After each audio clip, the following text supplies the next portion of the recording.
Hello and welcome to Victory in Vegas, the MMA betting podcast. Today we're going to break down the tough 26 finale in UFC 218. I'm your host, always Newsome, but unfortunately Namrek is absent today, so we've got a bit of a treat for you. I'm joined by special guest Daniel Levi from After Battle. How's it going, man? It's going amazing, man. Thanks so much for having me on the show, and I love what Thanks you're for coming doing over on. there in the UK, spreading the love of all the hard work we're doing, man. And it's awesome to finally talk to you. Yeah, definitely.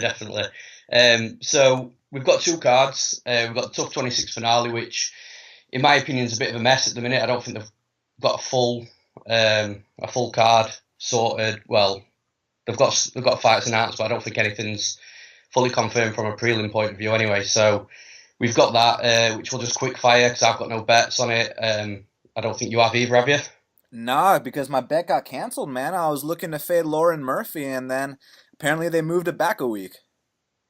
Yeah. To be honest with you, I've not seen anything of the girl you bet on, but yeah, it's never a bad idea to fade Lauren Murphy, Well, especially what went on in the show as well. between us, this chick throws some big bombs, and she's known for knocking out other ladies on the regional scene. So I felt as if Right. someone who retired on tough, I thought the intensity of the punches was going to be too much, but it is what it is. I got to wait an extra week.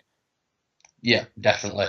So, how this is going to work, as always, we've got our bets together. I've taken yours from your Bet MMA tips page as well. We'll break those down in full and we'll quick fire everything else, really. So, just jumping straight into the tough 26 finale. The main event is still to be decided, but Nicco Montano's in there, so we can't really talk too much about that. Then we're moving straight into Andrew Sanchez against Ryan James, and it was gonna be a potential bet this until I saw the line, and I just think it's really off. So I think Andrew Sanchez came in at like minus 450, something like that. A bit real, well, not a bit. It's really wide, especially with Ryan James. Is a tricky dude. He's got a good chin. You know, he's not amazing, but like I say, he's just looks like he's really awkward to beat. Ultimately, my pick is Andrew Sanchez. I think he'll probably squeeze out a decision here. Um, so yeah, that's my quick fire. What about you? I mean, I gotta agree with you, man. I mean, anytime you see a minus 500 next to a guy like Andrew Sanchez, considering the fact that not only did he get absolutely destroyed his last fight against Anthony Smith, but what about that fight with Kevin Casey? When Kevin Casey also taught him a lesson. You know, you cannot rely on a guy like Andrew Sanchez chin, especially at minus 500. But I do think he's better than Ryan James. The only issue is James is one of those guys where you watch him and it looks super ugly, but the person that's actually in there fighting him, it's super awkward for them. So I understand if someone took, a half unit shot at plus 400 just to find out if Andrew Sanchez chin is well rested enough, but you got to pass from this fight altogether. Yeah, I agree. And even like you said with the awkwardness, we fought Jack Marshman in his last fight, which was a fight that I actually bet on. I think I bet Marshman at minus 275 or something, and it made me sweat. It made me really sweat for odds that wide. So I think I got quite well. I think I was quite fortunate to cash that bet, but it was one of those bets that taught me a lesson really. So yeah, I'm Adam, happy to sit out with this one. imagine how everyone that bet Marshman inside the distance felt. Oh man, I know. I know. I could imagine. But yeah, so ultimately I think Sanchez will get the job done here, but nothing confident otherwise I would have bet it. So I'll let you call the next one, man. So who's up next? Is it Terrion, So Ware versus we've O'Malley? got Joe Soto and Brett Johns. Oh man, that's such a good fight, man. And it's one of these cases where Brett Johns, he's the undefeated guy, 14-0 or 15-0, and the guy, it's interesting because over there in Wales, I mean, they're not really known for their wrestling, but this guy's coming over here and taking down American fighters. Super impressive. He's got a pace for all three rounds, and he's a super intense guy. And it's interesting because you watch his fight with Albert Morales, and to the casual eye, you see him taking down Morales, and you're like, oh, Morales has no clue how to wrestle. I'll tell you this right now, Adam. Morales knows exactly how to get back up to his feet. He knows exactly how to stuff a takedown. It's just credit to the fact that Brett Johns really is that strong in there. He really is such a physical presence. So I don't fault anyone for taking the shot on Joe Soto just because of the guy's resume, what the guy brings every time, especially that jiu-jitsu, man. I mean, he's a lifelong wrestler. You know, he's a roommate of John Jones, but his jiu-jitsu isn't half bad either. I mean, one does not simply mounted crucifix Hanayaya in Brazil. That's exactly what this guy did. So it could be first L time for Brett Johns, but I'm not. I don't have a conviction enough to lay down, to take that shot on Joe Soto here. So I'm actually going to go with the favorite, Brett Johns, man. Yeah. I mean, I've been going backwards and forwards to this myself. I'm a big fan of wrestlers, betting wrestlers, the grind. I just think, there's a lot of money in betting those type of fighters, and that's exactly what Brett Johns is.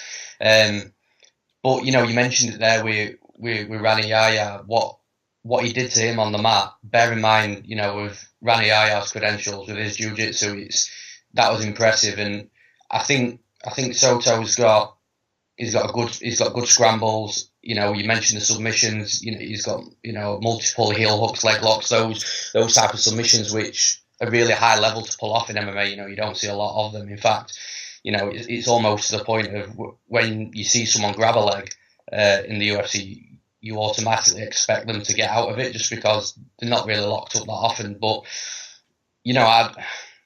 backwards and forwards, I love Johns for the fact that he is a wrestler, and like you said, what he did to Aldo Morales was impressive. But equally, I'm impressed with Joe Soto as well. So I mean, I think ultimately my pick's going to be Soto, but I couldn't lay anything down on it. Just I'm not sure, and if you're not sure, you don't bet.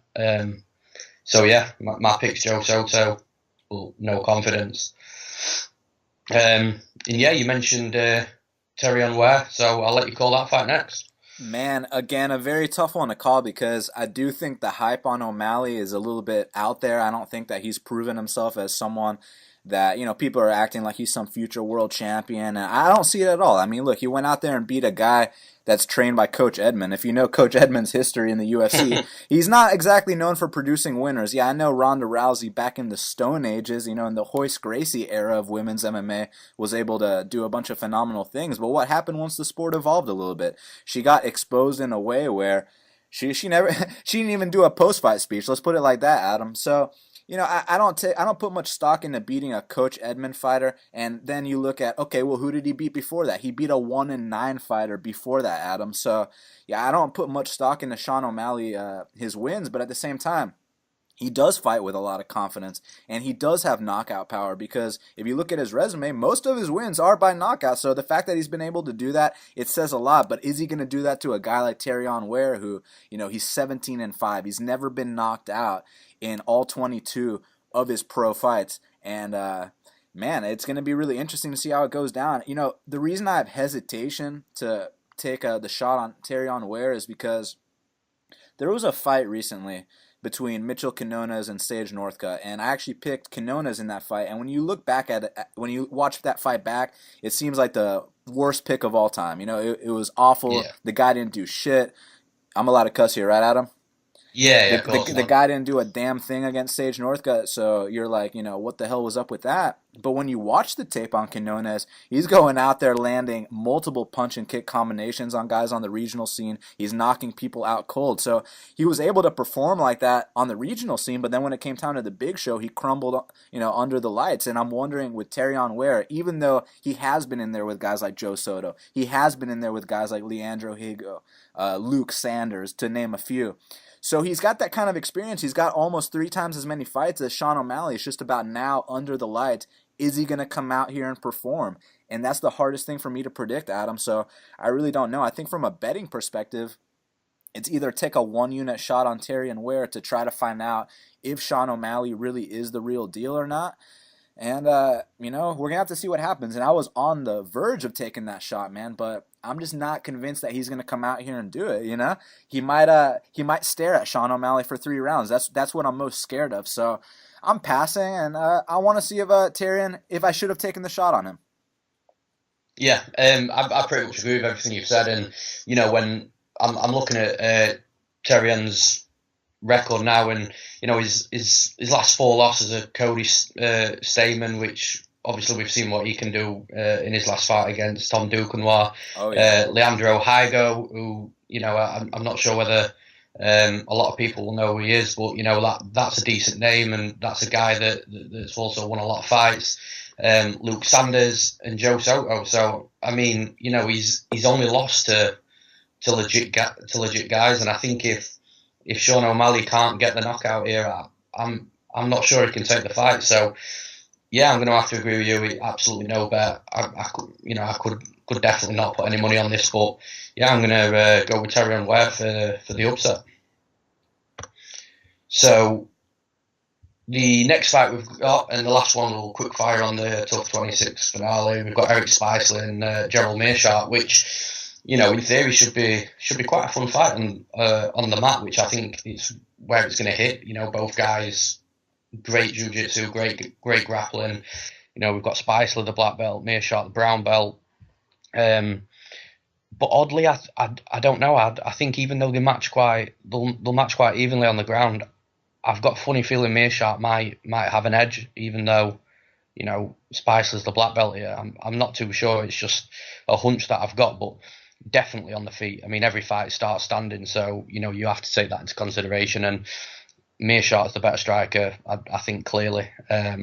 So yeah, I give Meerschardt the edge. Just the fact that it is going to be very close on the ground, but he's got the striking over Spicely. What about you? Man, it's another one that's super tough to call. And like you said, if these two scramble, it's going to be super fun and entertaining to watch because both guys are badass on the mat. Comes down to how the stand-up portion is going to play out, and that's really tough to say because, look, Gerald Meerschardt, he just got his life changed by Thiago Marreta. Like, that was a bad whooping. And, I mean, he showed his heart. He didn't quit at all. But, I mean, that definitely took off a little bit of his durability. I'll tell you that much right now. But with Spicely, he's one of these guys where it looks ugly every time he fights. It's unorthodox, but he finds a way to go in there and tap out some really good dudes. I mean, he finished Thiago Marreta in the first round in Brazil, which one doesn't simply do. That was absolutely ridiculous. I think almost every single person on gambling Twitter lost a minus 600 parlay on Marreta or Marreta inside the distance. So it was one of those things where Spicely has the knack for getting the upset, but he also has a knack for, getting choked out by Sam Alvey in the first round and getting knocked out by Andrew Sanchez in under a minute. So super unpredictable. I don't know. I'm going to go with Meerschardt, but obviously no bet here. Yep, absolutely. Completely get that. So, that's it for the Tough 26 finale. I've got nothing more to say on that. So we'll move straight on to the big one, which is UFC 218, which, man, I'm stoked about. I cannot wait for this. So straight into my first bet. We've got Max Holloway versus Jose Aldo, the rematch. And I've taken a stab on Jose Aldo here. Nothing big. I've got 1.5 units. I got him at plus 216, which I'm a little bit bummed out that I didn't wait a little bit because the line's just gone even crazy. I thought at plus 216 it was a bit disrespectful, to be honest, but now if I wanted to bet him, I can get him at plus 250, and I just think it's crazy. But he was fighting well against Holloway in the first fight. He won round one, arguably won round two. I think he did. Towards the end, Max Holloway started taking over, and then we all know what happened in the third with the knockdown and the finish. And Aldo fought a bit of a weird fight. He decided just to box against Holloway, which I'm not sure was a great idea. He didn't mix in any kicks whatsoever, which that's his deadly weapon. The kicks, breaking fighters down, slowing them down. Which, if you're going to beat a fighter like Max Holloway, you're going to have to slow him down and stop his movement, because that's where he'll shine. And there is an argument where I think I saw you mention it as well, Dan. The fact that you thought he might not have thrown many kicks because of the counter off the kick. So, I just think Aldo, it's a winnable fight for Aldo. I think he's got to make a few adjustments. He's got to use his kicks for a start. He can't overcommit to anything. He's just got to fight a smart fight, a little bit like, I know there's a difference in size here, but a little bit like his fight with Edgar. His fight IQ, what he's shown in that fight was extraordinary, and he ended up putting on a clinic. Nothing exciting to watch, but from from a win point of view, it was almost a flawless performance, and it's going to be tough to do against Max, but at plus 216, it's a shot I'm willing to take, because I just think that there's only a few adjustments that Aldo needs to make, and I don't think he's going to finish Holloway. But can he win 3 rounds out of 5? Well, he already won 2 in the first fight, and he knows what Holloway's about now. So I definitely, if he can stay out the way of that big shot from Holloway, even maybe a threaten with a takedown, just something to make Holloway a bit apprehensive to commit himself. There's a few things that it can do, and I think it's a winnable fight for Aldo. And I know a lot of people disagree, and I get where everyone's coming from. I understand why Holloway's the favourite, but like I said, I don't think there's actually too much in it if Aldo really wants to get this win, and it's his last chance as well. I don't think he's going to get another title shot after this, and he must know that. He's got to go out. He's got to use his kicks. He's just got to fight a smarter fight. So. Yeah, absolutely taking the shot. 1.5 units at plus 216 on Jose Aldo. What's your thoughts? I say that there's 2, good reasons to bet on Aldo here. 1, the number's plus 260, and 2, it could be that classic letdown spot where Max Holloway was training for Frankie Edgar, and it was a quick switch up. Oh, I already murdered this dude in his home country. No big deal. I don't even have to train for that. But knowing the kind of competitor Max Holloway is, he's on an 11-fight win streak, which is kind of unprecedented in the UFC. Yeah, it's pretty close to Anderson's. Anderson was on a 16-fight win streak, and when he set the record, so Max isn't too far behind. The reason I think that this is a terrible matchup for Aldo is actually before they fought the first time, and I'm not trying to sound like some genius or anything like that. In my breakdown, I said Aldo's probably going to come out here and win the first 2 rounds. And the reason why is because he wins the first 2 rounds, aside from the McGregor fight, in every single fight that he's in. Because in that first round, Jose Aldo's probably the best pound-for-pound fighter on the planet. But the one issue he's always had historically has been his gas tank. You go back to his fight with Mark Hominick. What happened in that 5th round when Mark Hominick got on top of him and pounded him was that he couldn't keep up the pace for 5 rounds. It also happened in a couple other of his fights. So the Ricardo Lamas fight, for example. What happened in that 5th round when he didn't have anything left in the tank? He got taken down, he got pounded on.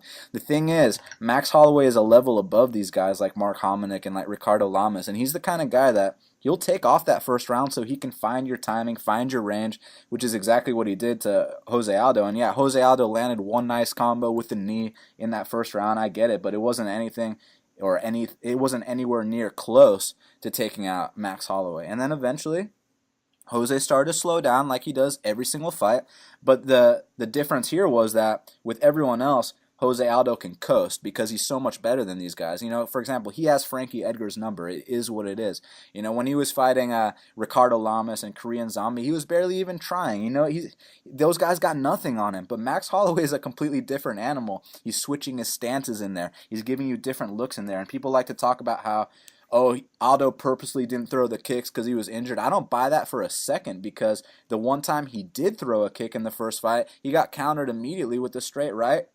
he got his bell rung, and then he was like, okay, yeah, I'm not gonna throw that kick anymore. And then by the time the third round came around, as you know, Max gets stronger as the fight goes on. Jose slows down. Max picked up his timing. He slipped, threw a beautiful 1-2, floored him, and pounded him out until the ref intervened. It was what it was. As far as this matchup's concerned, I can't predict when it'll end or anything like that. But what I will say is that Max Holloway is going to remain the champion. The only issue is it's minus 320. So, the first time I max bet it at plus 110, that's a great line. Minus 320, I understand why people are taking the shot on Aldo. I just personally don't think he's going to win. I think Max is going to finish him again, and I got Max to remain the champion. Yeah, man. I get those points. I just think crazier things have happened, and I think, I do think it's a lot of a closer fight than what you and other people think. I was having similar conversations with the Cody Garbrandt and TJ Dillashaw fight as well. A lot of people thought that was going to be, smooth sailing for Cody, and I know this is a completely different fight, but yeah, man, I absolutely, I can get why Holloway's favourite, but yeah, I wasn't I wasn't going to pass on a 1.5 unit bet at plus 216, and I've got it covered as well, which I'll explain a little bit about later on. But yeah, man. So we'll move straight on to the next one, and it's another one of my bets. We've got Alistair Overeem against Francis Ngannou, and I've gone for the dog again here. Again, another 1.5 unit bet, so nothing huge. I understand the risks involved. And the risk being Francis Ngannou's absolute monster shots against Overeem's. I don't think it's a shot chin. It's definitely a paw chin. He can, if Ngannou comes out first round and blasts him, knocks him out, I'm not going to be entirely surprised. But I got Overeem at plus 172. Again, another dog price that I wish I'd waited on a little bit more, because I think it's complete disrespect to anything plus 200 for Overeem here. This is Ngannou's toughest fight. Overeem's been in there with the best for years. He's a veteran of the sport. I genuinely don't think that Ngannou is going to display anything that Overeem hasn't seen before. And I think Ngannou, he's been in MMA, is it like 4 years? Something like that. It's not a long time at all. And I just think there's a lot of holes in his game. He tends to charge forward with his hands a little bit low. He keeps his chin out there while he's throwing shots. I think he's at the stage where he can be improving quickly from fight to fight. You can notice drastic improvements. And here he has to have improved his striking, because if not, I can see Overeem getting the win. I'm not sure exactly how it comes. It's a bit of a tricky one, because people have been using the word econoreem, in just being fighting, safe and just pointing just so he can get the win on the judges' scorecards. I could definitely see that sort of performance. I could definitely see him catching Ngannou if Ngannou leaves his chin open like he always does. And I don't think it's going to hit the floor, but, let's for argument's sake say it does. 4 years Ngannou's been in MMA. I've not seen too much of his ground game apart from the Kimura that he tapped out Anthony Hamilton with. But I'm pretty sure it's not going to be on the level of Overeem. So I just think in this fight here, I think Overeem's got the more paths to victory, but I think Ngannou's got the biggest path to victory, because if he does land that one shot, the uppercut, or something straight through Overeem's guard, then I can see it, dropping Overeem. And even if it doesn't knock him out, once Overeem drops, Ngannou ain't going to give him a second to breathe. So I understand the risks, definitely.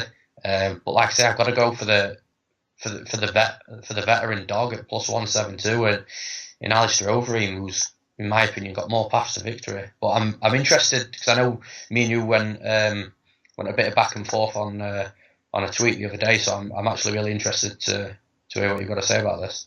I mean, I think that if Overeem wins, it's going to be a super sharp bet, because obviously I understand why everyone's betting on Overeem. I mean, Ngannou has never been in there with anyone. His best win is against Andrei Arlovsky. He got rocked by the Curtis Blade jab. Like, I get it. He's only been in MMA for 4 years. But at the same time, man, it doesn't take much to get Alistair Overeem out of there. It's not like it's been a bunch of world-class dudes that have been putting him out either. And I'm not just talking about, the current champion Stipe Miocic. And let's not even date back to 2006 when Shogun, knocked this dude's head off, because he's been getting knocked out for the longest time, for over 10 years. What about these bums like Bigfoot Silva and Travis Brown knocking him out? It really doesn't take much to get to the chin of Overeem. I understand he's 6-1 in his last 7 fights, and he's been working around that chin.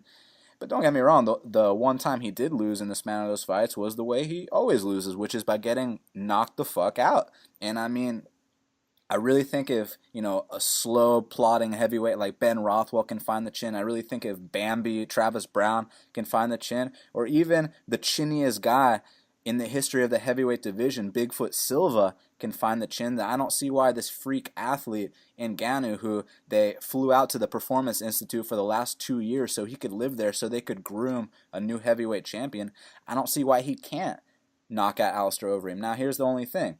if he doesn't knock out Alistair Overeem, he's going to lose because we all know if this fight goes to decision, Overeem's going to win it because Overeem's better everywhere. Like, I completely get that. The check knees, even the head movement, the takedowns. I mean, let's not forget, Overeem was successfully in the guard of Wardum and Frank Mir, the two greatest heavyweight submission artists of all time.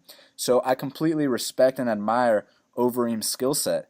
But the chin is such a big issue, especially at heavyweight. Look, when you've been knocked out over 12 times, Adam, it's not a matter of, oh, this time he's going to fight smarter, or this time this or that. It's a matter of you better pray that Ngannou isn't going to connect clean one time. And in 15 minutes, that's a very long time not to connect. Now I know I used similar logic before the Big Country fight, like, oh, you're telling me that Big Country can't connect one time in 15 minutes? And he almost did at the third round, but the bottom line was Big Country's a fat slob, you know what I mean? Ngannou's a freak of nature. Ngannou's a guy they're grooming to be heavyweight champion. And I think that, the first 4 minutes of the fight, if it even goes that far, Adam, I think that Overeem's going to, be on his bike. He's going to be running away a lot. He's going to be landing some nice shots.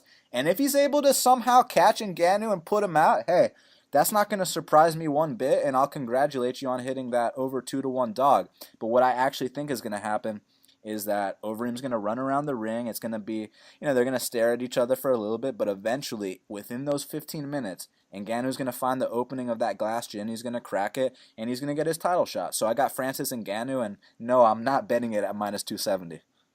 Yeah, it's too wide, definitely, to bet Ngannou. And you know what, I agree with you. It's not. I don't think it's going to surprise anyone if Ngannou comes out and blasts him. And I really think that the first maybe 2.5 to 3 minutes of the fight is it. Well, again, like you say, if it goes that far, all it takes is one punch. But I think the first half of that first round is going to be really telling to where the fight goes. It could be over by then, and then we'll already obviously know.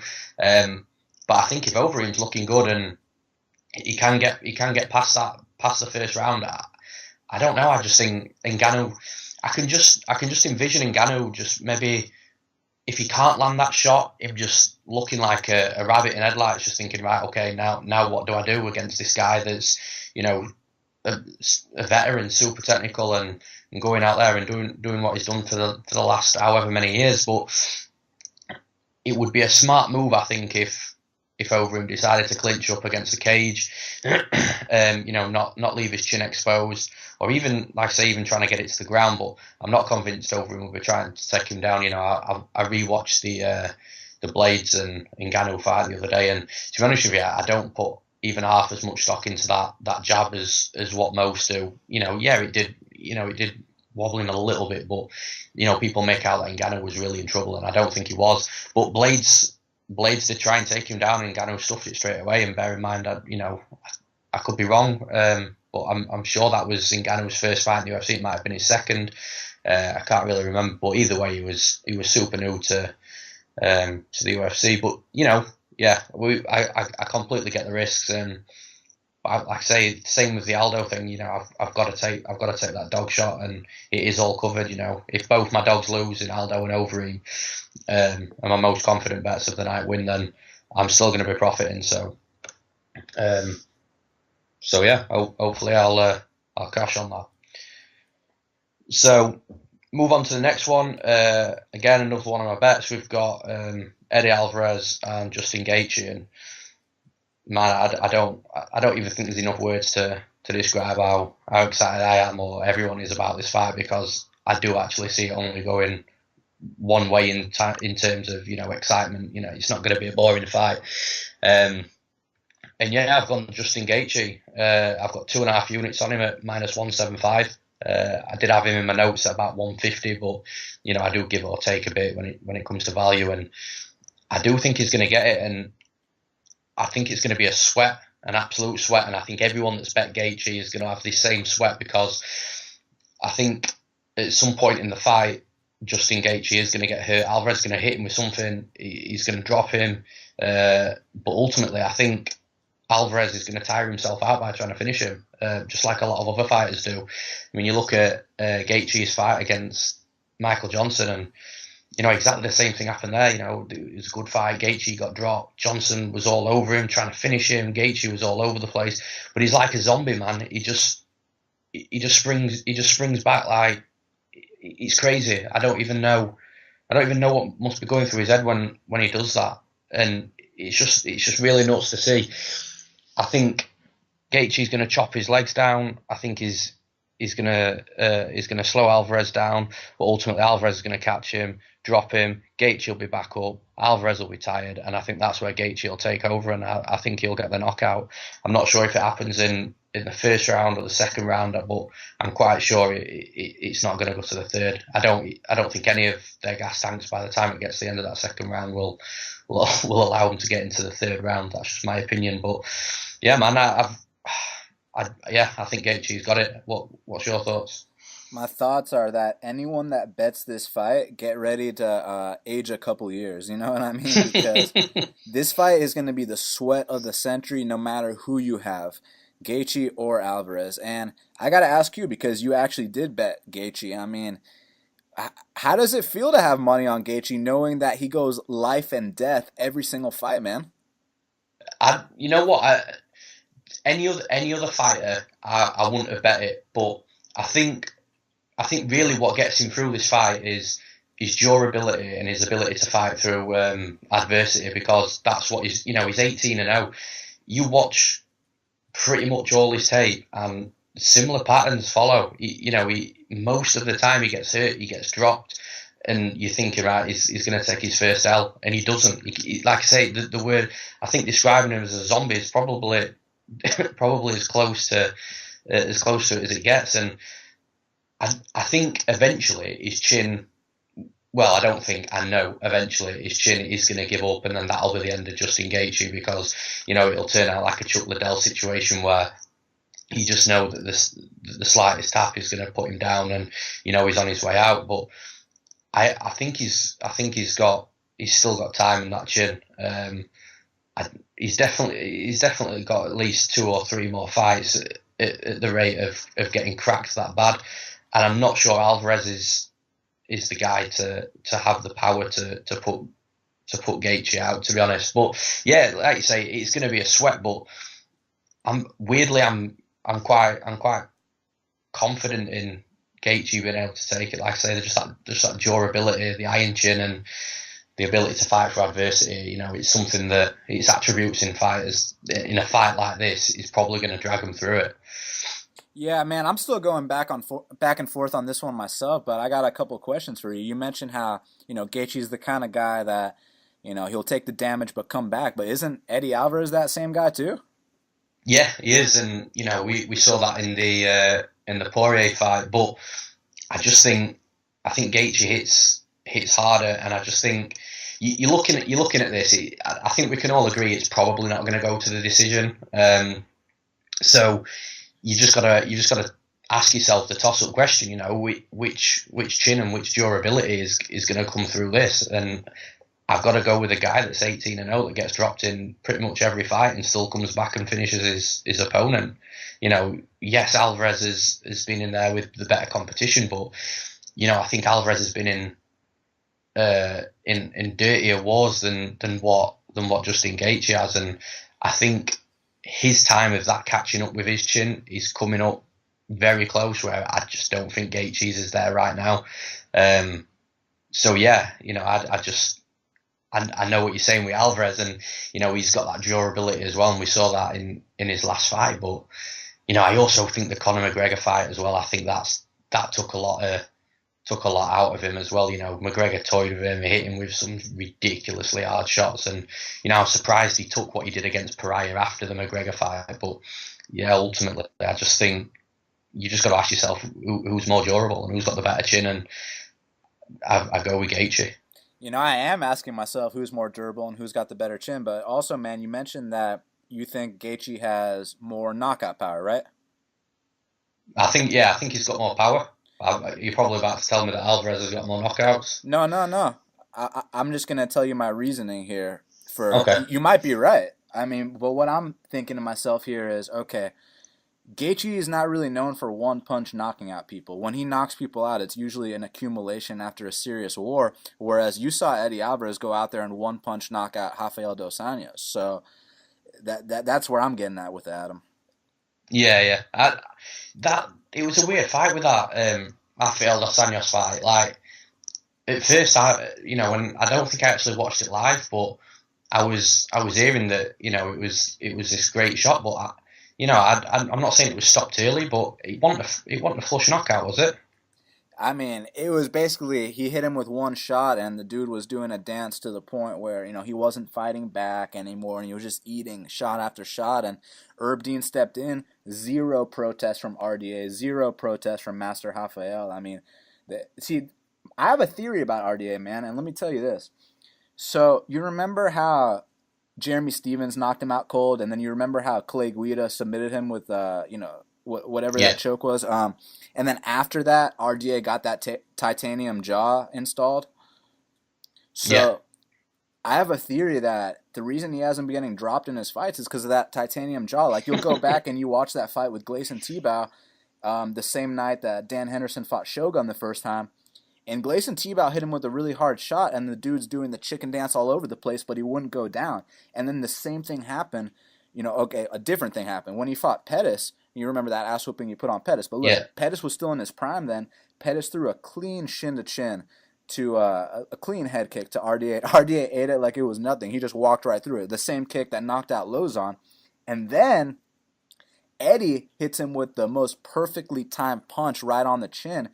And he doesn't go down either, but he does the chicken dance of chicken dances. So I really have this theory that iron plate in RDA's chin is the reason he hasn't been getting knocked out. And I know that has nothing to do with this fight specifically, but the reason I'm bringing it up is because I do think Eddie's got one-punch knockout power. I just think that the fights he's been having in the UFC, he has a different approach every time. For example, when he fought Showtime, he didn't go out there to bang with Showtime. He went out there to get the path of least resistance, which is take this dude down, grind him out, don't even let him in the fight. And you always hear Eddie talking about how, don't bring the dog out of me. And what he means by that is when he gets someone like RDA who is actually going to fight him, or someone like Justin Gaethje who is actually going to fight him, or someone like Michael Chandler or Patricky Pitbull back in the Bellator days, that's when you see the brawling style of Eddie Alvarez. And that's why he's known as the Underground King. So what I'm wondering here, is Justin Gaethje going to bring the dog out of Eddie Alvarez? But at the same time, Adam,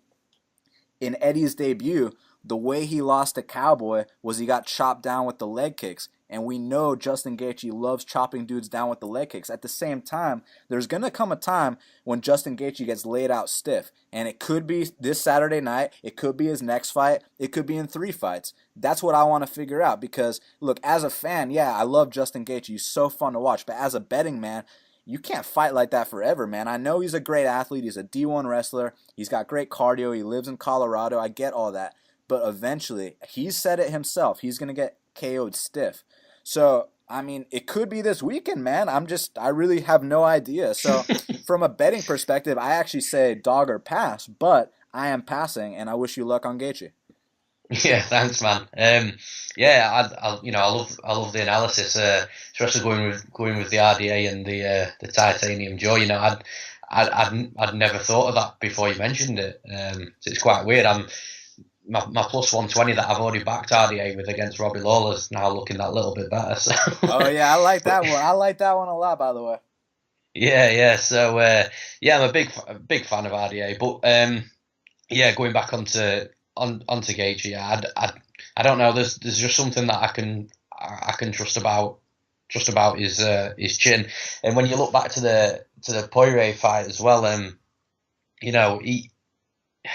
I think if that was Gaethje in the situation when Dustin rocked him, I think Gaethje finishes him in that that exact position. Like I watched it back, and Dustin, I don't think he completely took his foot off the gas, but I think he could have done more in that situation. And I think if that's Gaethje in there, he's not going to be just looking for the punches. He's going to be kicking while Alvarez is wobbly, a little bit like what John Jones did to Daniel Cormier as well, when he wobbled him and he just kicked his leg. It's such a smart thing to do. And I think for how wild Gaethje is, I think he's quite he's quite smart with his shot selection when he's got his guy rocked. So yeah, it's definitely going to be a barn burner. I'd be surprised if any other fight got fight of the night.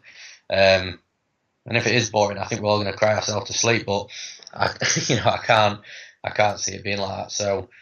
So yeah, 2.5 units on Gaethje at -175. And we move on to the next, which you can call. So we've got Tecia Torres and Michelle Waterson. Man, I felt like I got the steal of the century there. Because look, the current line on Tecia Torres is -245, right? Yeah. I bet this at -110.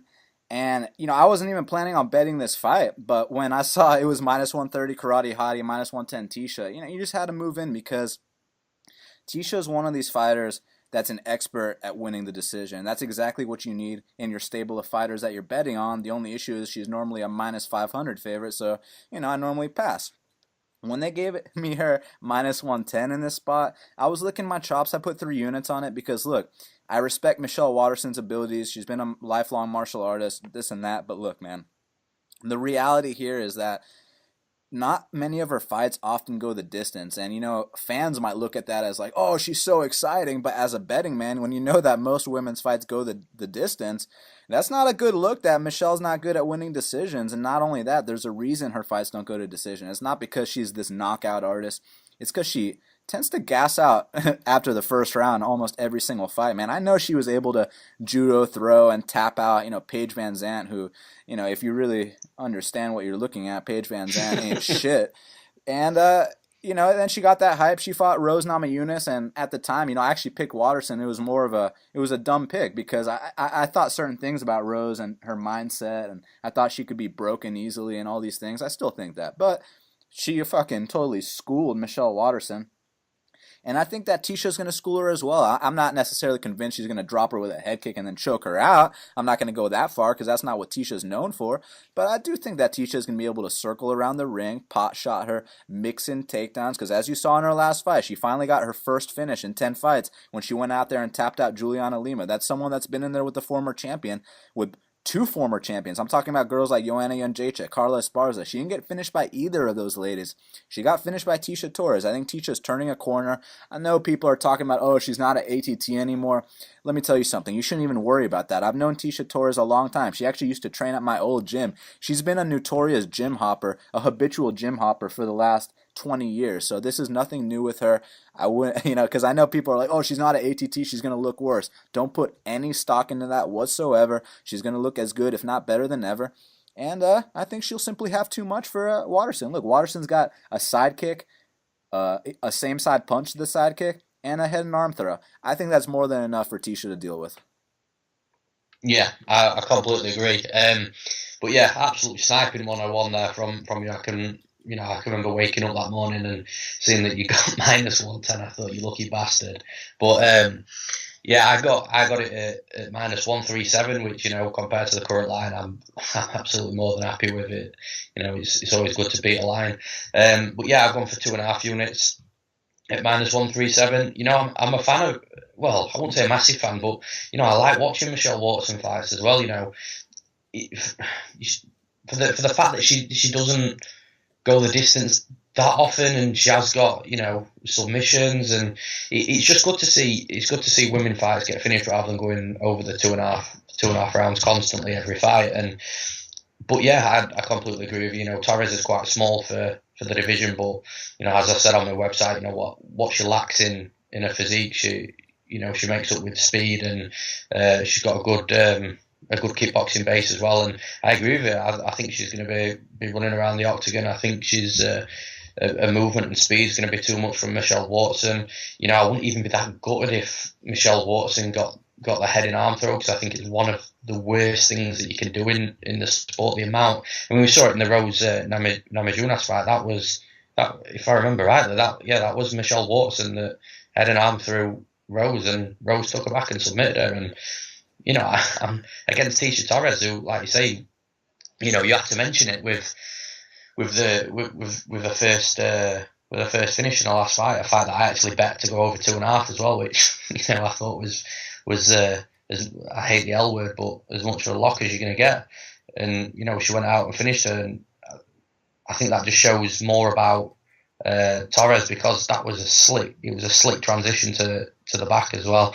So yeah, I'm just not sure really how Michelle Waterson can beat her unless she just gets some sort of throw and ends up in a really advantageous position and gets a submission win. But it's a really small shot in the dark, that, for me. I think Tecia's the type of person that you can be confident to bet on in most fights, and she comes out there, she doesn't make many mistakes, she's always got a solid performance in her, and like I said, there's not much more I can say here. I think that it's going to go to a decision. I think she'll 30-27 Michelle Waterson without breaking a sweat. So yeah, 2.5 units at -137. I think I'll be surprised if we both don't cash here. Yeah, so the next fight on the card is my most confident bet of the night. I've got 4 units on Alex Cowboy Oliveira at -188, which I think is about -240 now. So that was a bit of a coup earlier on. I really don't see too much for a path to victory for Yancy Medeiros in this fight. Yancy's coming up to welterweight, making his welterweight debut. And I just think in most of Yancy's fights down at lightweight, I think he relies a lot on his physique advantage, so his height and his reach, but he's just not going to have that here over Alex Oliveira. Cowboy's going to be the bigger guy in there, only just, but I think that he's going to be stronger, which when Cowboy's stronger than you in the cage, you're always going to struggle to win a fight because of the way he fights. And as I mentioned earlier on with wrestlers and grinders, although he's not a wrestler, he's definitely the epitome of a grinder. He'll close the distance really quick. His striking's not the best. It's okay, but what it is it's good enough for him to close that distance quite comfortably. And once he's got a hold of his opponent, he'll push him against the cage. He'll grind, fighting for position with his head and his hands, and eventually where he's got the fight where he wants him to be, he'll drag that fight to the mat, whether it be literally dragging him or using trips to get him onto the ground. And surprisingly, he's got a decent top game as well. He doesn't allow his fighters up that easily. The one fight that I watched with tape that made sense was the Yancy and Trinaldo fight. Even though obviously Oliveira's bigger than Trinaldo, you saw glimmers in that fight of what's going to happen in this fight. And like I say, Yancy fights best on the outside, at range, and Oliveira, I don't see him giving him that sort of space at all. I think he's going to close distance early. He's going to score. He's going to get him against the cage. He's going to score takedowns. He's going to lay him. He's going to lay on him. He's going to tire him out. I think he'll finish him. It'll not be in the first round. I think it'll be a mid to late fight. But eventually, once Yancy's tired out, he's not going to be resisting the takedowns any longer. I don't know whether it's going to be a submission or TKO. Yancy quitting and waiting for the ref to save him. But I just see Oliveira getting the finish. Just pure cowboy style. Just embracing the grind, man. What do you think? Man, I think Alex Cowboy is one of the most underrated guys in that weight class. I think that his clinch game is one of the best clinch games in the whole UFC. I mean, when he starts firing those knees on guys, you see the looks in their faces, and not just in those particular fights, Adam, they never come back the same. And I'm not just talking about, the time he retired James Muntasri. I'm not just talking about the time where he broke Will Brooks' ribs and then Will Brooks got finished every single fight after that. I'm talking about against a guy like Ryan LaFleur. Who KOs Ryan LaFleur stiff? Not only that, let's go back to the beginning of Alex Oliveira's UFC career.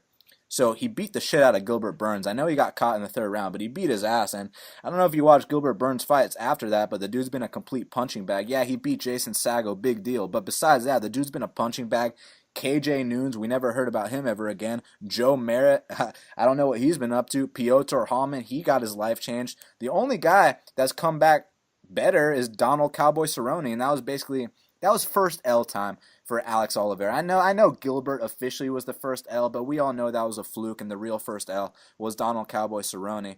And besides that, man, he's been changing lives. Like I said, James Muntasiri retired. Will Brooks is in a million fight losing streak. Tim Means is looking worse than he's ever looked. Ryan LaFleur just got face planted. So I know Yancy is one of the most durable guys in the UFC. I mean, look at his fight with Dustin Poirier. I know if you look at the wiki and it says TKO, when you watch that actual fight, the dude didn't even go down. It was a standing TKO. These Hawaiians are too tough for their own good. Now, I'm not going to compare,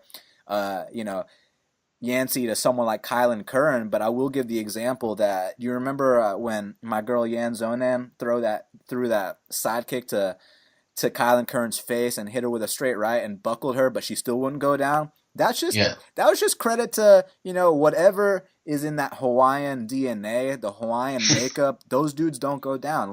Because I guarantee you, Yan Zonan lands those same strikes on anyone else in that division, and she's going to be one of the only girls that knocks girls out. But there's something about these Hawaiians. Like, you look at BJ Penn. How is he able to have the most significant strikes in UFC history landed on him, but he doesn't get knocked out until recently? You know what I'm saying? It's just there's something about Hawaiians that's so tough. So, with that being said, Adam, I'm not convinced that Alex Cowboy is going to put away Yancy Medeiros. I think if he's going to win, it could be, one of these decisions where he pushes him up against that fence and not a boring way, in a very exciting way, where he's blasting him with knees to the body, he's breaking him down, and then I think he'll drop him a couple times too. Now the question is, has Yancy taken enough damage? Because you remember that Trinaldo fight, he showed the heart of a lion, but man, he got blasted on.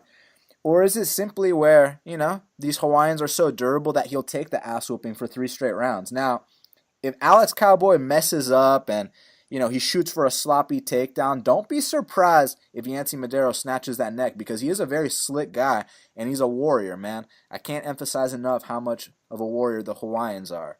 But that being said, without any flukes happening, I see Alex Cowboy running away with this thing. I think he's too physical for most guys in that weight class, and I think he's going to be a true player at 170. Yeah, absolutely. I mean, I don't think he's gonna knock Yancy out. I could just see if he doesn't get a submission. He submitted Tim Means in their rematch as well, and so he's got a decent submission game. But maybe, like I say, maybe if Yancy's just taking enough, but he won't give up himself. Like you say, they've got the heart of the Lions, but maybe if it's just the ref coming in to say, look, Yancy have had enough. But yeah, either way, if he doesn't get the finish, I'm confident that he'll take 3 rounds. And the only thing that does worry me a little bit with Alex Oliveira is when he does lose, it's almost like, I'm not saying he's not bothered, but he's still got a smile on his face. And you see with some fighters, they'll be really gutted, really pissed off, really just throwing the mouth guards into the crowd or at the cage. The only thing that worries me is he's just having too much of a good time in there. That maybe he's just grateful for the life that he's got, even if he does take an L. But having said that, like I said, there's not much path to victory for Yancy here, in my opinion. So yeah, having said that, you're not taking a shot. You're not taking a shot on Cowboy. Nah, man. I mean, it's minus 240, and I already have other plays on the card. So I'm going to sit back and enjoy it because, look, I know what kind of warrior Yancy is. When you see a plus 200 next to Yancy's name, it can be tempting. The only issue is this is a really bad matchup for him. I have a tremendous amount of respect for both warriors. I do think the edge 100% goes to Alex Cowboy, so I'm excited to sit back and enjoy that one. Cool, man. And you mentioned other plays on the card. I know you've got one on the next one, so I'll let you shoot. Yeah, man. So, next fight, you talking about Cejudo? Oh, no, you're talking about Razak Al-Hassan and Sabah Homasi. So, man, this is going to be interesting because it's going to be interesting to see if it lasts more than 2 minutes. Because what I think is going to happen is that Razak Al Hassan's about to come out here and butcher Sabah Homasi. Look, Sabah Homasi is a tough guy. He made it past the first round with Tim Means. But I mean, that's basically his. That's the best thing he's ever done in his career. Because if you watch his fight before his UFC debut, he's in there with Jorge Patino. Who, let's do some trivia, Adam. How old do you think Jorge Patino is? I've honestly got no idea. Just take a guess. Take a guess. I'll go mid-30s. Okay, you'll go mid-30s. How about 44? Fuck. Exactly. And you'd think if a UFC caliber guy is in there with a 44-year-old, I don't care if this 44-year-old knocked out Jacare in his prime, because that actually did happen, by the way. But I don't care, what this guy accomplished 20 years ago. Don't you think that when, a 25-year-old or however old Sabah Homasi is, one fight away from that UFC debut, don't you think if you put him in there with a 44-year-old that he's just going to go in there and starch him quick and, let everyone know that, hey, I'm ready for the UFC? Don't you think that's what would happen? Absolutely. Okay, this guy struggled to put away Jorge Patino, a 44-year-old Jorge Patino. It was ugly. His fight on The Ultimate Fighter, he lost to a 155er. I just don't think this guy's on that caliber. I know, the point for a lot of people is, oh, he trains at ATT. So what? Will Brooks trains at ATT. Alex Chambers trains at ATT. Training at ATT doesn't automatically mean you're going to win a fight. What it could mean is that you're getting your ass whooped every single day by guys like Dustin Poirier. You're getting your ass whooped every single day by guys like Jorge Masvidal. And I do think that the amounts of ass whoopings that Sabah Homasi has taken show in his fights because, with that Tim Means fight, officially it says it was over about 8 minutes into it, but between you and me, it was over 1 minute into it because he became a punching bag. After he ate that first shot, he was like, okay, I'm going to just do my best to survive. I'm not going to do my best to thrive. I'm not going to do my best to try to get this guy out of there. I'm just going to take this ass whooping, and the fact that I didn't go down in the first 2 minutes, that's like a moral victory. That's what Sabah Homasi's on. So look, if you don't want to go down in the first 2 minutes to what Razak Al Hassan brings to the table, that's fine. Lose the decision. I don't really care. Just take the L. Because with Razak Al Hassan, we're talking about an Olympic-level athlete. He was I believe he was a qualifier for judo. And not only that, man, the guy's been training with Johnny Hendricks for a very long time. And I'm not talking about, Johnny Hendricks post, failed restaurant business and all this shit. I'm talking about Johnny when Johnny was Johnny, okay? Razak was one of his main training partners, and I know Omari went out there and beat him, but if you watch that fight, look at the size on Omari. There's a reason Omari's going up to 185 pounds, and Omari's about to fight a guy like Marvin Vettori. Omari was simply too big, and it was first L time for Razak Al Hassan, but now I think he rebounded. I actually just spoke to one of his former training partners, James Vick, who told me he's focused a lot on his grappling for this fight. So if Sabah Homasi wants to come out here and try to take him down, he's going to have another thing coming when, he gets those nuts in his forehead on that big sprawl. You know what I'm saying, man? So yeah, man. I think it's going to be an overhand right, a left hook, an uppercut, a knee, something that puts down Sabah Homasi. But if he truly is tough enough to not take his fourth KO loss, and actually fifth, because if we count amateurs, he was knocked out once in the Amis. If this is not going to be his fifth KO loss, then let it be another decision loss. Bottom line, I took Razak Al Hassan at minus 230, and I put 5 units on it, and I'm expecting this to be an easy contest, so let's see what happens. Yeah, absolutely. And I think to say that Al Hassan has got power for the division is a bit of an understatement as well. The dude hits hard as fuck. And, something that I mentioned in, because I bet him against Akhmedov as well. I was a little bit disappointed with that, even though he performed better under the circumstances that I thought he would.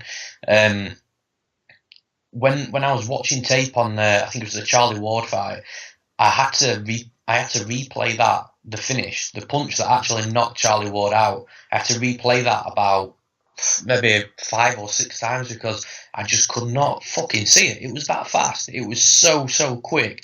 I was like, wow, what did he get hit with? And then I went back and watched it again. I was like, what? I kept on going back, and luckily Fight Pass has got a slow-mo feature on their videos as well, so that really helps. But I've actually bet this fight. I wasn't going to, but man, get this. So I was having a look on one of the UK books. I don't know if you saw this bet earlier on from my Twitter account, but they'd actually set the over under at 2.5, and the under 2.5 was minus 105. I don't know whether that's a mistake or not. I know the book's done it before. They actually did it on the Bo Fando and Charlie Ward fight, where that was set at 1.5 by everywhere else, but they set it at 2, and I bet the under on that as well. They paid out and everything. So that's awesome. so I don't know, man. But yeah, I've got the under 2.5 rounds at minus 105, and you know what? I'd be shocked if I lose that. I'd just I'd have put more. I think I'd have put more on it if I didn't, if I wasn't so bothered about going too nuts for this card. But I think big pay-per-view cards can be trapped sometimes, so I try not to bet too much. But yeah, I think Al Hassan is gonna. He's already said himself that he's been working on his wrestling for this fight, and I think Homasi only, I think if I remember rightly, Homasi only started going for the takedowns against Means when it was getting a bit tough for him. And I think when it gets a bit tough for him with Al Hassan, one of two things is going to happen. It's going to get that tough that he gets knocked out, or if he does survive, he'll shoot in for panic shots. Al Hassan will stuff it. He'll keep it standing. He'll invite him. He'll coax Homasi into a brawl, and that'll be all she wrote, I think. So. Yeah, I think you'll cash. I think I'll cash. And yeah, man, like I said, I can't believe that I bet earlier. And just coming off a little side note from that, as I was looking again through the lines on that book as well, I also saw Felice Herrig set at over 1.5 at minus 225, I think. I tweeted that out as well. I didn't bet it myself, but I know if at least one person took advantage of that, so it's all good, man. So yeah, that does it for the main breakdowns. I don't know if you've got anything else to add on the main card. Yeah, definitely gotta talk about Cejudo versus Pettis a little bit. What do you think? Yeah, absolutely. That was first on the quickfire, but we don't have to stick to it being quick if need be. But yeah, man, Henry Cejudo and Sergio Pettis. Now it's a bit of a weird one for me because when these guys were originally scheduled to fight prior, I was on Cejudo. I'd already got my bet placed. I think I parlayed him at the time with Joanna Jędrzejczyk against Andrade. But obviously Cejudo pulled out. Which he is known for. Yeah, absolutely. Either missing weight or pulling out somehow. But you got to give him credit though. Didn't he burn his foot in the latest fires? I can't remember where it was over in the States. Burnt his foot badly, but still went ahead with the fight. So. I suppose you got to give props to that, but yeah, man. But after I watched tape again on this, I actually switched over to Pettis. I can't bet him because of how Cejudo looked against Wilson Heiss, and that is literally the only reason. Because he just looked like he had a new stance. He was dropping Heiss. He eventually knocked him out, and I just look at that and I just think, kind of really. I don't know if this is a new Cejudo, if this is a new Henry Cejudo, I don't know enough about him to bet for or against him. Especially a guy against Anthony Pettis that's still young, still improving, put on a good performance against Brandon Moreno in a 5-round fight. So he's got, well, we knew anyway, but if you weren't sure, he's got the cardio now.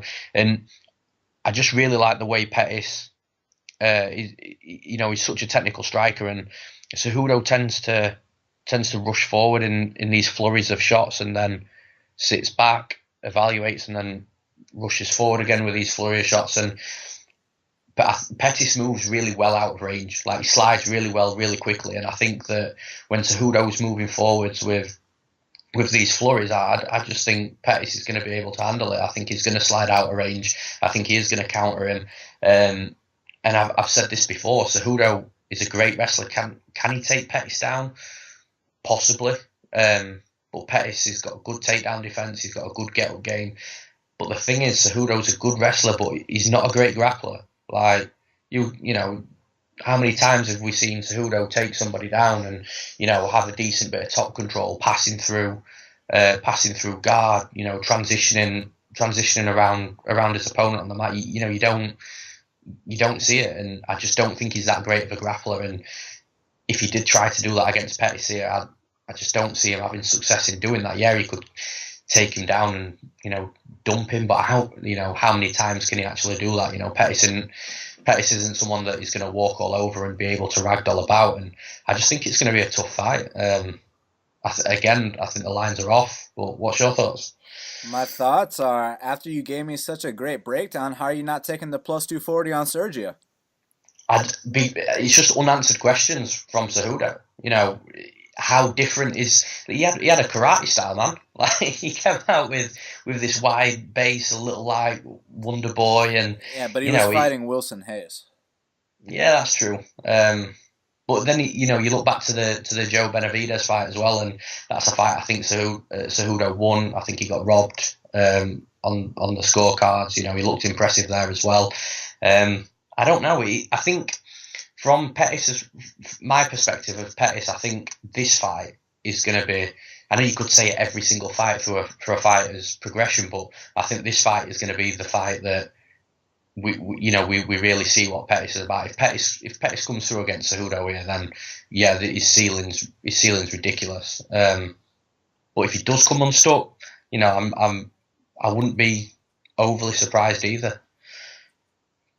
Yeah, man. You know, I was actually expecting us to have to argue on this one, you know, but sounds like you know what you're looking at, and I'm with you here, man. You know, and look, this is a plus 240 underdog pick. If it's wrong, it is what it is. But the way I see it, man, is that, you know, people are making way too big of a deal about how Henry Cejudo looked his last fight, you know, because when they watch the tape, they watch it with Joe Rogan, and he's going crazy over every single thing that Cejudo does. But when you watch it on mute, yeah, it was a good performance, but I mean, when you're talking about a guy like Wilson Hayes, who, you know, firstly, I have the utmost respect for, let's not forget that in April, Demetrius Johnson absolutely changed this man's life.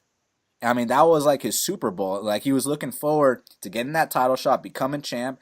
And not only did he not become champ, I mean, he got beat pillar to post, and then he got tapped out with an armbar. We're talking about, I think he's a second-degree black belt, and he got tapped out with an armbar by a dude that's not even a black belt. I think DJ is like a brown belt or something. You know what I'm saying? Yeah. It was very discouraging. And it's not just the submission. I mean, he was getting his ass whooped that entire fight. And with Cejudo, man, okay, he went out there and knocked out DJ's leftovers. Big deal. He had a wide stance. Oh, my God. Like, you know, the thing that gets me about that is, like, are you about to have that same wide stance against a dude that's been, doing sport taekwondo his entire life? I don't think so. And another thing I want to know is, can Cejudo keep that up for 3 straight rounds? I don't think so either. The dude historically gasses every single fight. Why do you think he lost the Joseph Benavidez fight? And firstly, that fight wasn't as controversial as everyone likes to act like it was. You know, when I watched it live, it's Saturday night. We're getting turned up. It is what it is. Cejudo's throwing some bombs, so we all think he won the fight. But when you go back and you rewatch that, Cejudo did not win that fight, first of all. Joby definitely won the second and third, and one can make an argument that he won the first, hence the 30-26 scorecard for Joseph Benavidez, but that's irrelevant right now. All that matters is what's going to happen when Cejudo fights Pettis.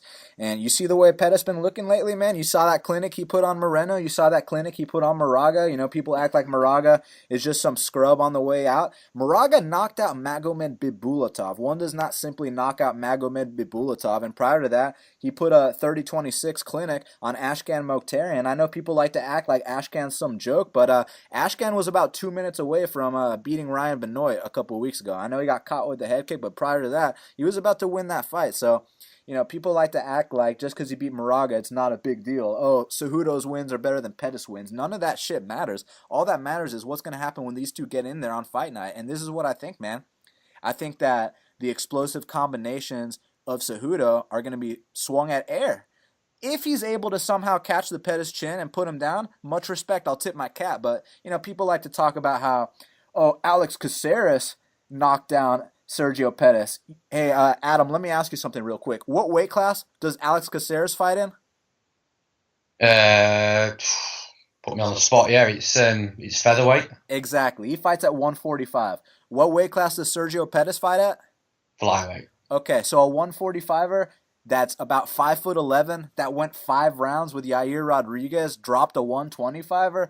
Oh my God, like big whoop. Like, okay, who gives a shit? And then also the hardest hitter in the division, Ryan Benoit, and he is the hardest hitter in the division. He's got an 80% KO rate. He knocked out Pettis back when Pettis was like 19 or 20, and now we're going to write the kid off when he's 24, 25 years old in the prime of his life. I just don't see it, man. I think that he's actually going to make Cejudo swing at air. I think he's going to get back up from the takedowns. And let's remember, just because Cejudo is a gold medalist Olympian, that doesn't mean his MMA wrestling is that good. Because when have you ever seen Cejudo lay on someone for 3 straight rounds? He doesn't, because he can't keep top control.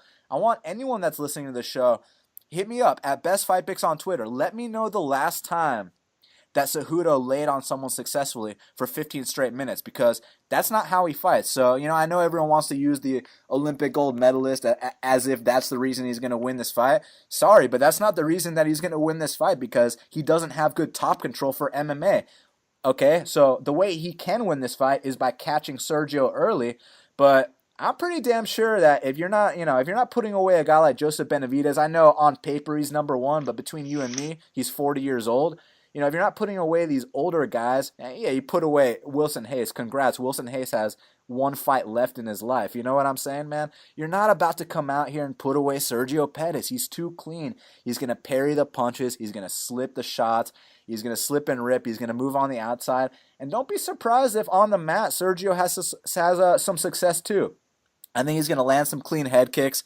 And the only reason I haven't bet it yet is because I truly believe that the Cejudo hype is going to give me a plus 250 on Sergio Pettis. You could say I'm greedy by not taking this plus 240. Maybe I am.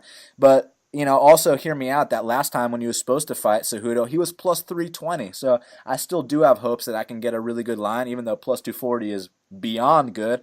I think I'm going to get that plus 250. I'm going to put 2 units on it. Look, if I'm wrong, I'm wrong. This is a long-term game. I'm on a 3-year winning streak. It is what it is. I can afford to lose 1 pick. But it's not just about the individual picks, Adam. It's about the process. And in the process, you play these spots. You take these dog shots. I'm taking Sergio Pettis for the victory here. Yeah, absolutely, man. I agree with you. And, it's like I mentioned earlier on, it's the same, sort of the same reasons that I've gone for the dog picks with Aldo and Overeem, because I still see them as winnable fights. Even though the backs could be against the wall, but yeah, exactly the same. Like I've said before, I really like betting wrestlers and grinders. I seem to grasp pretty well what the winnable style of that sort of fighter. And when I'm not betting a wrestler, I'm not saying just because I'm not betting a wrestler there's something about it, but you would expect someone like me that does like betting that sort of style to be really high on an Olympic wrestler. And I agree with what you say. He doesn't have great top control. I don't even think he has the best takedowns. Yes, he can get fighters to the mat, but yeah, I do favour Pettis in this fight, and it is tough not to bet him. But we'll see what the line gets at. If it gets, it's already slightly disrespectful, but if it really starts to take the piss, we'll see what that does to me. But until then, we'll talk, man. So, I'll let you open the next one on the quickfire. Really quick, that last fight, wasn't it? But yeah, we've got Charles Oliveira and Paul Felder. Man, this is a really good one too, because you remember when Paul Felder fought Danny Castillo? At least for me, man, I was like, holy shit, this guy's a future world champion, and it hasn't quite panned out like that at all, has it, Adam? You know what I mean, man? So No. it's one of these things where, on Felder's best night, he can spinning back fist Danny Castillo. He knocked out Stevie Ray. I got to give him credit for that. But Charles do Bronx, dude, he can tap out anyone in the UFC. And something that I think people forget about Charles Oliveira, just because we've been seeing him fight for a million years, the kid's 28 years old, Adam. He's just a kid. He's still developing. Whereas Paul Felder, the issue with him is that, the issue besides the fact that he drops the ball a lot, the issue with him is that he's like 34 years old. So when he knocked out Castillo, he was already, towards the latter prime of his career. That's why guys like Paul Felder and guys like Alan Jouban, they have such short shelf lives because they got into the sport so late. They got into the sport in their early 30s. So now in their mid 30s, when you were expecting them to develop into these great fighters, and don't get me wrong, they are great fighters, but when you expect them to develop into these, top 10 fighters, there's a reason that those results aren't materializing. And these guys are a little bit past their prime. But the thing with Felder is, I get it. He can knock out anyone on the roster. I mean, he kicks like a mule. He can spin. He's very exciting, and his ground game ain't half bad. I remember when he dangled off of Cruikshank's neck. He's not half bad. But speaking of dangling off of people's necks, we got to talk about Charles do Bronx Oliveira. He can tap out anyone in that weight class. The only issue is that he does question himself a bit from time to time. If you get in there, you get dirty with him, you start kicking him in the body a couple times, and he might start flopping to his back. He might he's faked a knockout twice in the UFC, that, right? Against Max Holloway and against Charles Oliveira. And against Jim Miller, he taps, it was a delayed reaction tap. He does a bunch of weird shit when he loses fights. For example, he's beating Lamas and Pettis, and then he dives into a guillotine head first. He'll do a bunch of dumb shit when he loses fights, but when he wins fights, he's absolutely spectacular. So it's one of these things. Is he going to do something dumb, or is he going to shine? And you know what, man? As much as I like Paul Felder, I think Charles do Bronx is about to dangle off that neck and end the win streak of, I know Paul Felder beat Alessandro Ricci, so everyone thinks he's back. And, I never even heard of Ricci until last week. So I don't think Ricci could hold do Bronx's jockstrap. So I got Charles do Bronx via submission. Yeah. I'm not sure how it ends, but yeah, similar to you. I mean, I think everything that you said about Felder, people expected big things from him. I actually didn't realise he was 34. I thought he was a bit younger than that. But yeah, I think his inactivity in a lot of his fights, like when you're watching him, you're sort of like, right, come on, Felder, do something, go forward, throw something. And I think at times, he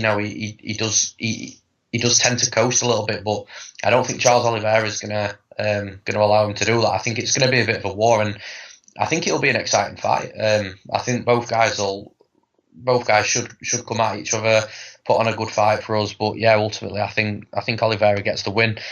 Like I say, I'm not sure how. Yeah, submission's a good shout, but then you've got to ask yourself, how does he get that submission? I'm not sure he takes Felder down, and I'm not sure Felder throws himself into a position where he's gonna, into a guillotine or anything like that. So I'm not sure exactly how it comes about, but yeah, man, I think Charles Oliveira is gonna get it. But absolutely no bet from me, no confidence in playing any sort of money on this fight. I'll just sit back and enjoy it with a cold one, I think. So yeah, we'll move on to the next one. We've got David Taymor against Drakkar Klose, and another interesting fight. I lean Klose. I think his fight with Mark Diakiese really opened my eyes. Mark's, I don't know if you know, Mark's from my hometown, not far from where I live. So he sort of holds a place in my heart a little bit, with him being from a small town in England. But yeah, I didn't bet that fight for a few reasons with Klose and Mark, and the reasons I didn't bet it actually turned out to be true. But I didn't really want to bet against Mark either. But yeah, I think the same thing could happen here. I think Klose is a good grinder. Yes, Taymor's a good kickboxer. We saw what he did to Lando Venata. He put on a good clinic against him, but then how much stock do you put in that? Because then you watch Lando Venata against Bobby Green, who I don't really hold that highly. So yeah, I think it's a winnable fight for Klose, and I actually don't hate the bet. I think if anyone's bet on it that's listening to this, his underdog is plus money. I'm just looking now to see what he's at. Don't know if you've got it up, but plus 160. Yeah, plus 160. It's a good price for him. I don't hate the bet, but no confidence from a bet from me. But yeah, I think Klose gets the win, and it'll probably be a decision. What about you?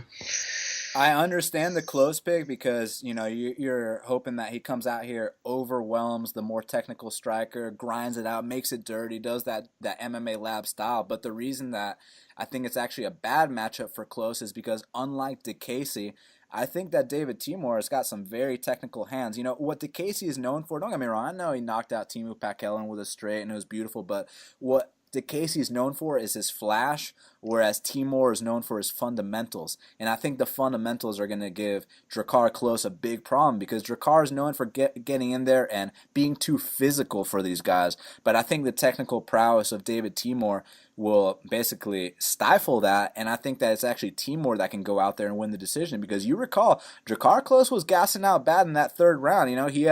He pushed a big pace against DeCasey, and then he couldn't keep it up in that third, and DeCasey almost ran away with it there. I think that David Timur isn't going to get off to a late start like DeCasey did, and I actually think he'll be able to do what DeCasey was unable to do. So I'm going to go with David Timur here. Cool. So yeah, I'll let you go with the next one with Felice. Oh man, so Felice Herrig taking on Courtney Casey. It's an interesting matchup. I mean, on one hand, you got the momentum of Felice Herrig. She's looking better than she's ever looked. Ever since, according to her, she got her levels right, right after the new drug testing, whatever that means. So she's been looking great. I picked Keisha against her. That was a terrible pick. So, man, she's been looking good. But with Courtney Casey, I know she's kind of a 500 fighter, but she's the kind of 500 fighter where she'll show up when you least expect it and beat some, pretty notable girls in her weight class. Like she beat Randa Marcos, she beat Jessica Aguilar, but then also, she'll do things where she goes in there and flops to her back. So it's a tough one to call because I do think Casey is actually tougher than Felice Herrig. And when we've seen Felice Herrig struggle in the past, it's been because someone out-toughed her like Paige Van Zandt did, which is kind of an embarrassing loss. But I do think Felice has rebounded since then, as you've seen. So I think it could go either way, and obviously I don't got money on the line, so I'll just give you my pick, and it's Felice Herrig. Yeah, exactly the same. I definitely not going to bet this fight. Already got one bet on women's MMA in this card, and I ain't about to add a second. So, yeah, absolutely. I mean, she's looked a lot better against Justine Kish as well. I know you were on her, and a lot of other people were as well, and all for the right reasons. But Felice showed up, and I just think when you look back at her last few fights, she's not just shown a little bit of improvement. It's notable. It's noticeable. It's a drastic improvement each fight, and I wasn't really impressed with Courtney Casey's last fight. Laying on her back and trying to throw these kicks to the legs off her back. I'm not a fan of that. So yeah, I can't really break it down any more than that. I think Felice Herrig will go in there. She'll stick to her fundamentals, and she'll probably grind out a decision, maybe a 29-28. So yeah, no money on the line, but Felice Herrig's my pick for the fight. And yeah, we move straight on to the next one. So we've got Jeremy Kimball and Dominic Reyes. Reyes was actually on the list for a potential bet within reason, obviously being line dependent. I think I've written down something like, this isn't my prediction of the line. It's just where I see maybe potential value, and I think I had him at like minus 200 written in my notes, and obviously he's opened up as minus 400, so absolutely going nowhere near that. But yeah, I ultimately think he gets it done. I like the kid. He looked good in his debut for however long that lasted.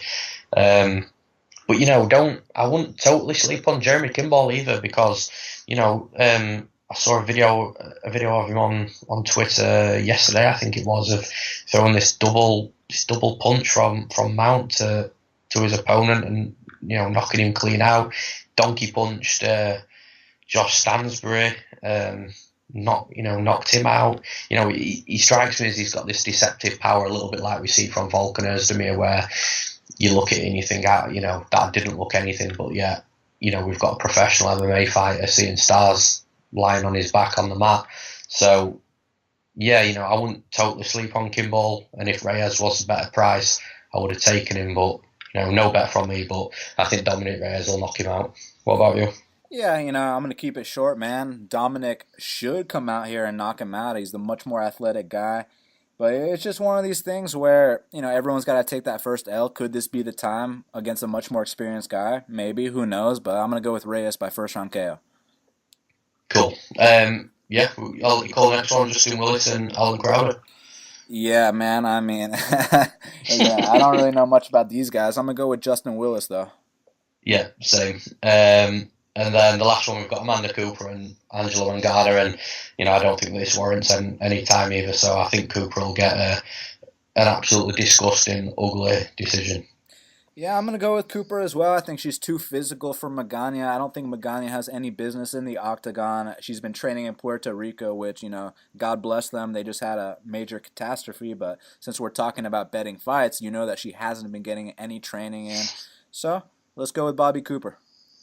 And that wraps it up. So, yeah, just a quick one from me. Just a quick rundown back from my bets. I've got 1.5 units on Jose Aldo at plus 216. I've got 1.5 units on Alistair Overeem at plus 172. I've got 2.5 units on Justin Gaethje at minus 175. I've got 2.5 units on Tecia Torres at minus 137. 4 units on Alex Cowboy Oliveira at minus 188, and 1.5 units on Hassan and Homasi under 2.5. So more bets that I wanted to place, but like I said, that last bet with the under 2.5 for Hassan and Homasi, I couldn't pass up on that. So, man, I just want to thank you. I want to thank you for your time. It's been a pleasure talking to you finally and getting you on the podcast. So I really appreciate your time, man. Oh, man, thank you so much for having me on, man. It's been an absolute pleasure. Really appreciate all the amazing work you're doing for all of us handicappers out there, man. And for the fans, make sure you follow me at Best Fight Picks on Twitter. And, just going to keep up the great work, man. I mean, last week we had a max bet on Yan Zonan to go out there and defeat Kylan Curran. The Wang Guan plus 155 came through. So, just killing it with the underdogs long term. And this week, the only underdog I'm actually betting on is Sergio, but I do have plays on Razak Al-Hassan at minus 230 for 5 units and Tecia Torres at minus 110 for 3 units. I know it's minus 245 now, but that's why you got to follow me on Twitter at Best Fight Picks, because I'll let you know right when I bet it and at the line I bet it. So thanks again, Adam. It's been a pleasure, man. Absolutely, and you've got your podcast dropping tomorrow with Shaq, the MMA Genius. Oh, yeah, for sure. Make sure you check out my podcast, Half the Battle, and you can find Half the Battle anywhere that you can find podcasts. YouTube, SoundCloud, iTunes, Stitcher. Search Half the Battle, you'll find it. I'll also put that on my website as well, which is newsomemma.co.uk. I've also got some brief write-ups of my bets as well. So if you do want to have a look back at that, that's newsomemma.co.uk/bet-picks. So yeah, we'll leave it at that. So again, Dan, thanks a lot. I really appreciate your time, man. You got it, brother. Thank you. And we'll see you next time.